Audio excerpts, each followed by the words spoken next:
أصبح عالمنا أكثر غرابة. ثالثا، لا شيء يفوق قدرة الله عز وجل. رابعا، البنات ألطف الكائنات. خامسا، الحمد لله نجا الكلب. سادسا، يبدو الأمر غريبا، هذه فقط أفواه تنتظر الإطعام. سابعا، شاهد كيف يترك هذا الكلب آثار الأقدام خلفه. ثامنا، اجتماع بنكهة غريبة. تاسعا، على أحدهم الاتصال بالطوارئ. أولا، غريب جدا ما عثر عليه هذا الشاب. ثانيا، حادث في عرض البحر. ثالثا، على أحدهم الاتصال بالسلطات.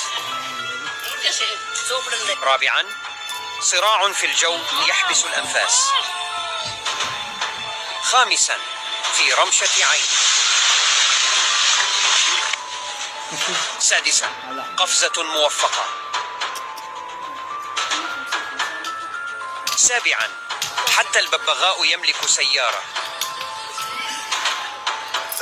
ثامنا، سبحان من خلق فأبدع. تاسعا، قط هذا أم ماذا؟ أولا، في عالمنا الواسع الكثير لم يكتشف بعد. ثانيا، نسر عملاق يلتهم عظمة في رمشة عين. ثالثا، إنها ساعة الاسترخاء. رابعا، هل سبق وأن تناولت موزا أحمر؟ خامسا، كأنها رقائق بطاطس. سادسا، يحتاج لحصة تبييض أسنان. سابعا، إياك وأن تقترب كثيرا. ثامنا، دائما ما تتصرف الغربان بغرابة.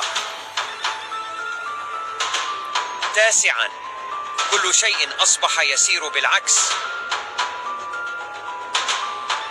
كل ظالم جائر أقول: تذكر جيدا أنك ستقف يوما في محكمة شهودها ملائكة، والقاضي فيها هو رب العالمين.